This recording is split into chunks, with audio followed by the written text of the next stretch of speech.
We did another junkyard parts run and got some stuff that we really needed. We got some outside door handles and all the little levers and actions. We got window tracks for the passenger door, and funny thing, I got the stuff in the driver's door. I couldn't work out where this piece went. It turns out we don't have that piece in the driver's door, so we're going to have to get one of those, I suppose. And then we got a bag of small bits here, and I bought the lock cylinders even though there were no keys, and I have two other sets of lock cylinders with keys, but I didn't have the clips and the little levers, so that's what I really bought. And I could change the tumblers or take the pins out altogether if I so choose, and then any key would fit. But that's more parts that we needed and stuff we can cross off the list, so now we gotta get them put on the car. I'm gonna go ahead here and work on these door locks. And we bought these used door locks, and they came with no keys, and that may not make a lot of sense, but what we really needed was this arm and this clip. And the thing is, you just don't go down to the auto parts and buy that arm and clip. So we've got a brand new door lock, and we've got keys, maybe, to fit. So we're good there, and it matches the trunk lock. So what we got to do is just pop this little clip off of here and put that arm on that other lock, and Bob's your uncle. We'll just see if we can take a little screwdriver here and pop this off. I did get new clips, at least these horseshoe clips, with the new locks. So these kinks can be a little tricky to get off. We'll just use a little brute force, maybe. Yeah, we got it started there. Yeah.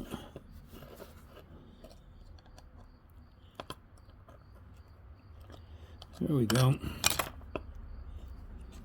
Okay, so got this on there. We're going to take this one and line it up.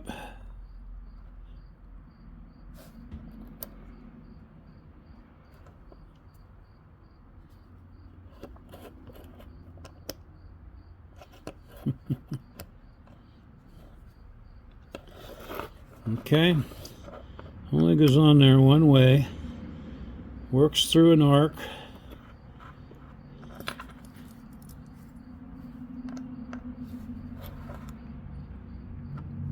See this little dog there, and if you try to put it on the other way, won't sit. So there we go, and we got that little dog there. And we'll just go ahead, even though we got some new clips, we'll see if we can go ahead and put this clip back into place. And I'm probably going to need a tool that I don't have here. And we'll just see if we can push this clip back on there. Looks like that. And there you go. So now we have this brand new lock cylinder that will, we have this brand new lock cylinder that will open and close the door and lock the door. Now, to go along with that, you end up with these rods, and they're bent in a certain configuration. There's left and right, and what happens, and I'll have to determine which end is which, but that rod goes in there like that. And then that little clip would go down over that rod. Now we can see that got to be this end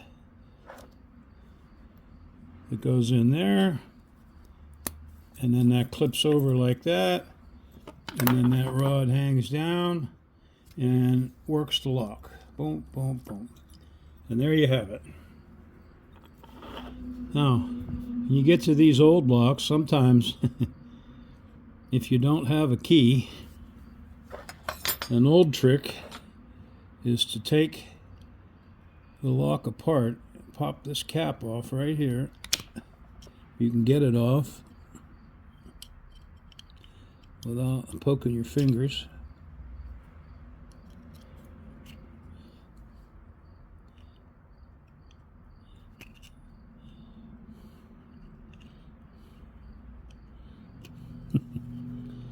Well, for the sake of argument, what you do, under here are all the pins, and they're different heights, different pins and springs, and that's what fits the notches of your key and allows the lock to work. So what you can do, if you're desperate and you don't have a key, you can just pop that off of there and knock all those pins out, put that back on, and then any Ford key that you put in there will work the lock. We'll see if we can get this thing open off camera.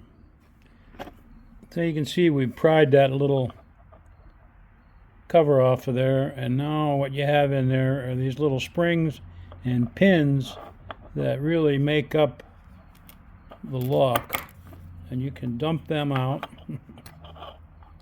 So now there are no pins in there at all. And if you have a key, any Ford key that's the right thickness to go in there, it will turn the lock. And you be the only person that knows that you could really also open it with a screwdriver. So here we are in our favorite position, laying on the ground underneath the car. At least it's comfortable. We've got to the point where we've got to drop this silly exhaust off the bottom of this car, and I don't like anything about this exhaust. It's bolted solid to the car. I mean, this might be a little rubber gasket here, but at the end of the day, it's kind of bolted solid to the car. You got the clamp going around the pipe into the bracket, and when the engine's running, it's bad enough that the engine is mounted solid, but with the exhaust mounted solid, it's enough to knock your teeth fillings loose. So, like most everything on this car, the fellow that built it really didn't put a lot of thought into having to work on it. He just kept putting stuff on. And the more stuff he put on, the more stuff you have to take off in order to fix anything. In this case, in order to get at the clutch slave cylinder, which is, you probably can't see it up in there somewhere, we've got to drop this exhaust system, and then you can't really see it. See if I can get up there a little closer. Underneath that exhaust, there's a huge plate that he's put across the sub rails from one side to the other. There's one of the bolts there, and that prohibits you from being able to get up inside, around the bell housing, around the clutch fork, and fixing anything. So we'll start by dropping the exhaust, and then we'll take that plate off and see if we can't get up in there and get some work done to our clutch.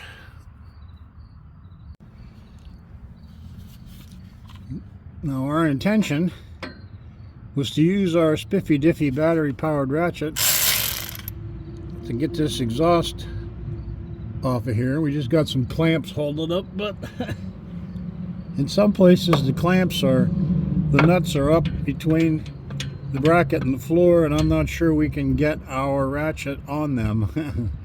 We'll see. See if I can go back here and do the one that's back here. Yeah, we'll try this again.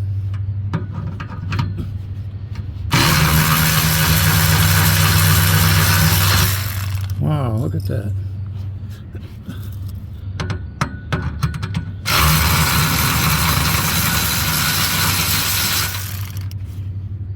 Let's see, back here.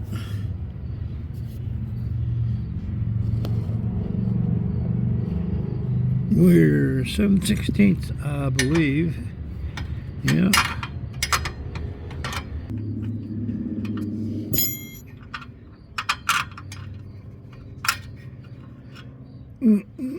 What we like to do in the backyard is always put the nuts and bolts back together. That way you lose them all at once.